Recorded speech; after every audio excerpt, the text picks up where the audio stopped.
So well, that's good. Voice to voiceless. Later on, when the apartheid regime collapsed, the blacks came to the power, and there was also certain economic ups and downs.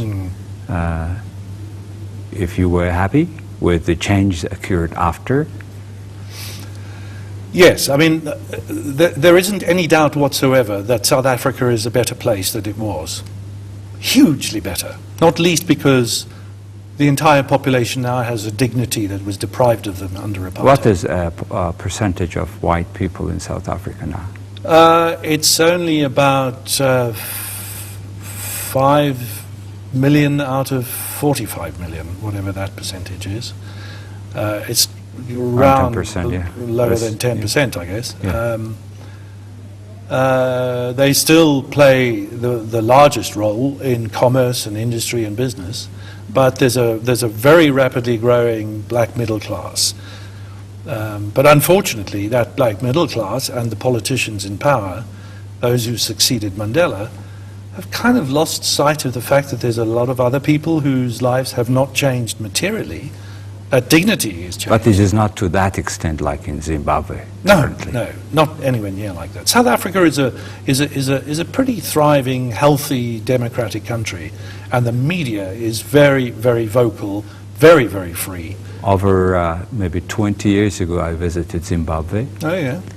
That time, current President Mugabe was a prime minister, and I was stunned with the services the people were receiving around the University of Harare. There were a man who was bringing milk to each household there. Right. So I was so shocked about their living standard. And that country, a thriving economy at that time, today is in rubbish. Yes. People are starving. Yeah. So see the combination in South Africa, in Zimbabwe, the ratio of black and white, and their relations. So obviously media had played an important role in this huge change and still to play there. One of the main differences, of course, is that Zimbabwe's transition from white rule to majority rule, the institutions of that society had no checks and balances, no independence. Judiciary, central bank, all of those things just fell under the ruling party. And it basically became a single-party state. A person almost. Yeah, exactly. Mugabe, incidentally, was one of my heroes once. And it was, you know, with great sadness that I've seen him turn into a tyrant. Why was he your hero?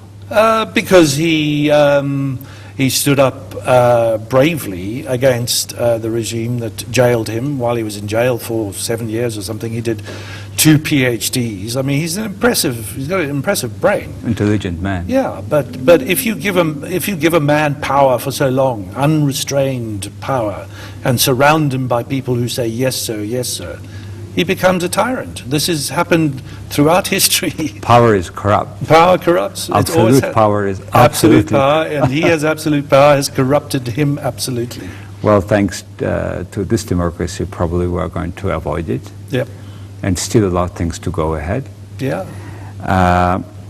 Now let's go back to Mongolian mainstream media. And 16 newspapers is a lot.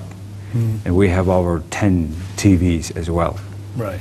So altogether, there is no, I believe there is a competition, but in terms of content, a lot of things to do done. And basically, it does also depends on quality of journalists and their works. Yeah. And you have been meeting them. What do you think are the bottlenecks in Mongolian journalism?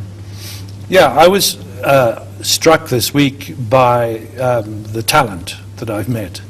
The exuberance, the enthusiasm, the intelligence, and the energy of the journalists. So there's no shortage of talent out there. What there is, it seems, is a shortage of institutional support to turn that talent into good journalism. So when I heard that people were writing between 4 and 6 stories a day, I immediately recognized that there's nobody that I know of on earth who can write 4 to 6 good stories a day. You can write 4 to 6 bad stories in a day. And I think in time, I hope media owners will recognize that. You can write 1 story in a day, you can write 3 stories on a really hard day, and then you can have 2 or 3 days in which you spend more time researching and more in-depth stories. And that way you serve your society much better, you serve your media organization much better. The media organization then gets read more or watched more, and it then starts becoming commercially more viable and makes more money for its owners. What is it like working as a team with editors and journalists together? And you have been obviously reflecting September 11. Yes. So what was that day like, and what you have been doing, and how do you recall it back now? Yeah, well, the Financial Times, like the other global publications that it shares that global pond with, if you like, to mix a metaphor, such as the Wall Street Journal, the New York Times, or Herald Tribune, which is the international edition of the New York Times, The Economist, all of those publications are very editor-driven. They're very strong middle-level of editors, very strong, a lot of them. No writer, no reporter ever embarks upon or places a story in the process without considerable discussion. It's the intellectual heart where everyone discusses the story, looks for the angle that they want to develop and so on. And so that's really important. I found that missing here, by the way. But just to stay on the point you were making, yes, I was on the FT on September 11, and it was about lunchtime in London, 10 to 9 or whatever in the morning in New York. And it was the most astonishing news story I think any of us have ever worked on. I was involved in the next day in just trying to assemble some kind of understanding of what had happened. People were still too stunned to even guess. I think even at that stage the word Al-Qaeda hadn't come up by the next morning, but then it emerged during the course of the day.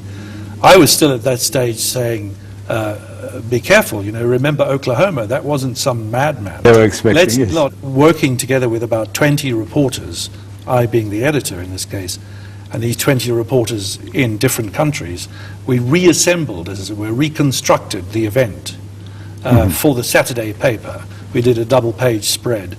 Those 20 reporters spent Wednesday, Thursday, Friday working on the stories, filed them to me, and I assembled that double-page spread, and it was like playing in the cup final.